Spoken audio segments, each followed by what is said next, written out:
Greetings, ladies and gentlemen, and welcome to this latest edition of Tales from Outer Space, where I take stories from across the internet and read them for your entertainment. This particular story is called We Never Got Over It, written by FarmWitch4275.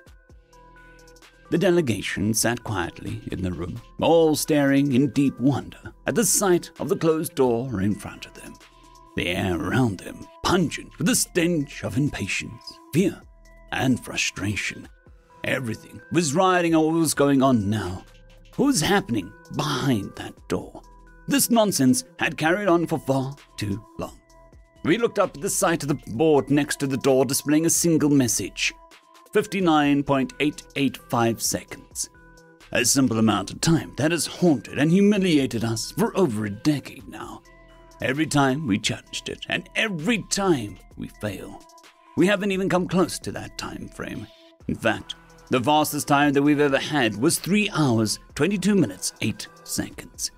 A mind-numbing time. The challenge we were presented had no time limitations either.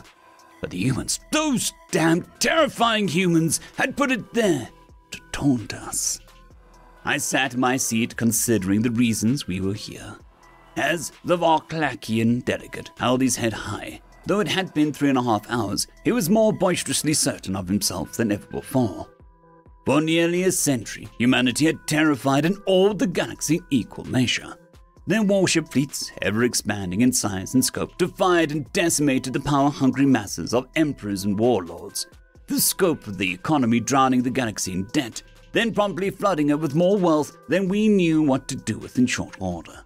The culinary arts created by mankind's addiction to food created a new resurgence of indulgence, leading to illegal religious cults surrounding foodstuffs.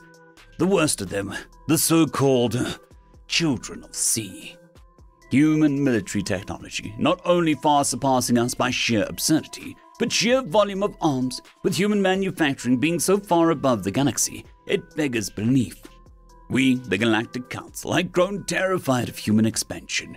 Paranoia, fear, distaste, and instinct brought the galaxy into a standstill as humanity took its place on the Council, making changes, then brandishing a plasma-wrought titanium fist to bear when challenged.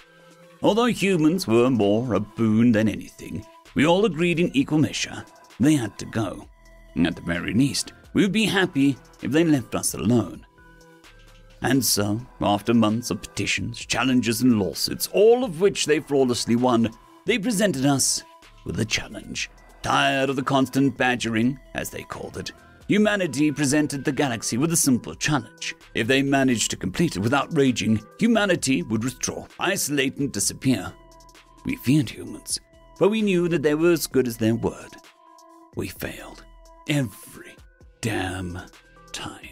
Humanity made every single possible attempt to accommodate us, going so far as to completely rewrite the system they offered to us for this challenge. They rebuilt control systems, so that it would be as easy as a matter of taking a breath of air to attempt the challenge.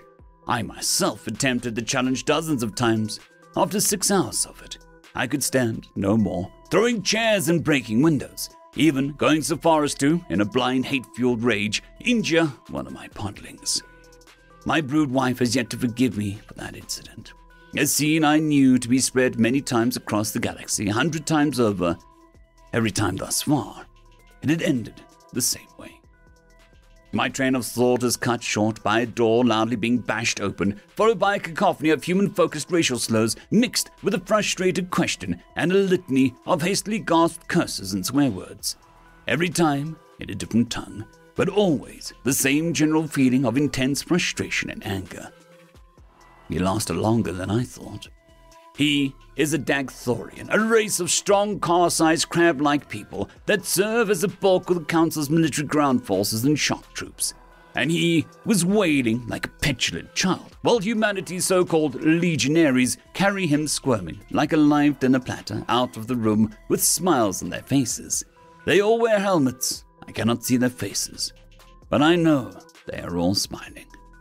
The Varklakian diplomat sits with his mandibles open in shock, his chitinous form taking on a slightly darker hue as he realizes his 5-year trained champion has failed humanity's challenge.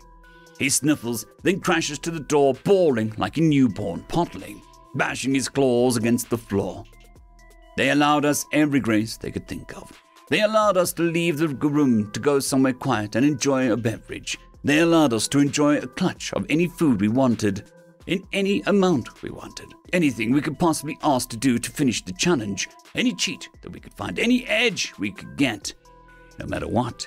If we were multiple tentacled ambidextrous beasts or psionic masters of psychic manipulation.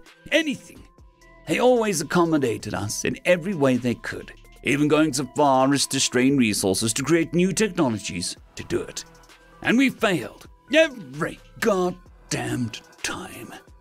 The Varklakians were the first to attempt the creation of the purpose-made, purpose-trained, purpose-built individual to attempt the challenge. He failed.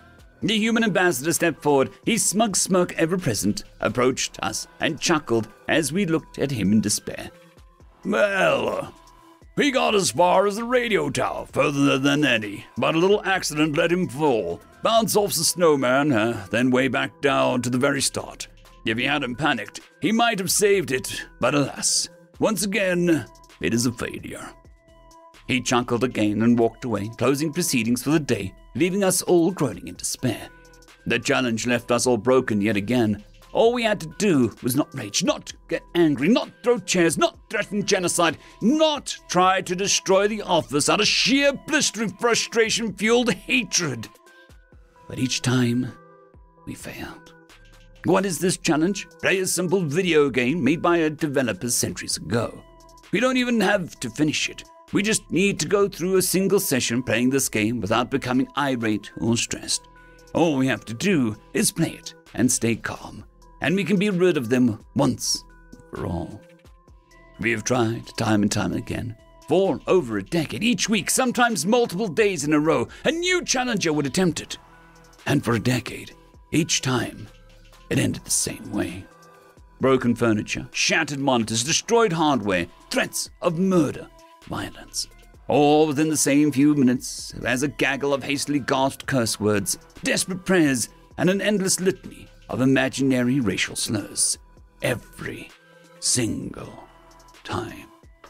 What is this video game? What evil terror of a game could they bring on us to bring this reaction? Getting Over It with Bennett Foddy.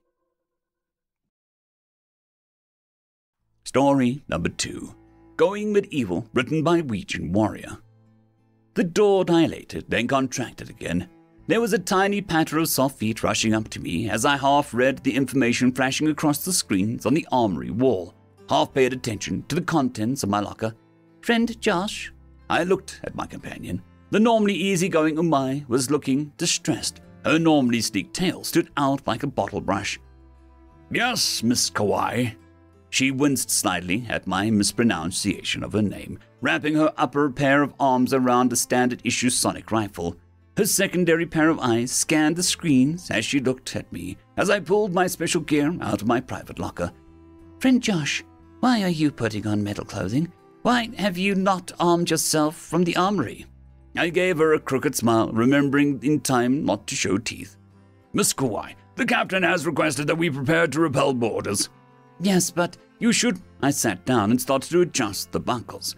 I'd only worn the gear in bits and pieces up to this point, and most of it needed adjusting. And the captain has expressly forbidden me from using Terran kinetic weapons after the last boarding action and the decompression event.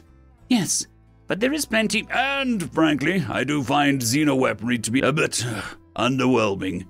The young Umai looked at the sonic rifle she was holding, easily capable of stunning most known sentient beings. Yes, I know, but wouldn't it be... And I have made this specifically for the Terran history event that I was asked to do next planetfall. She shifted her secondary eyes on me as I buckled the breastplate. That is historical, all that metal. A klaxon started wailing, signaling that the pirates had gotten their boarding vessels past the close-in defense systems. I nodded and grinned, letting my teeth show as I pulled on the reinforced gauntlets.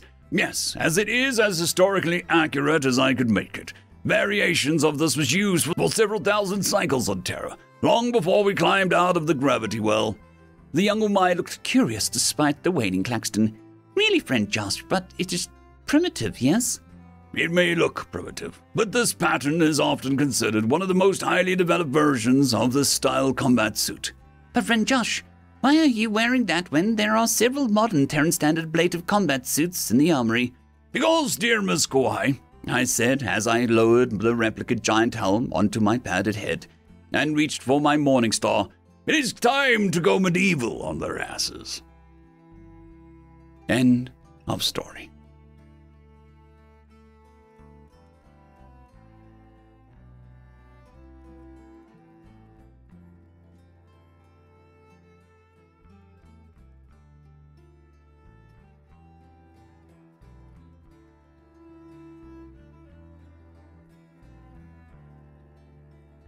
I would just quickly like to thank the T5 peeps: Dragon Soup, Cold War Boomerwaffen, Severin Cerberus, Red Panda 121, Leslie 517, Bushmaster 177, Caspar Arnholtz, Cam Maxwell, Sans the Skeleton, Lightjock, Dragzoon WRE, and Lord Azrakal. Thank you very much.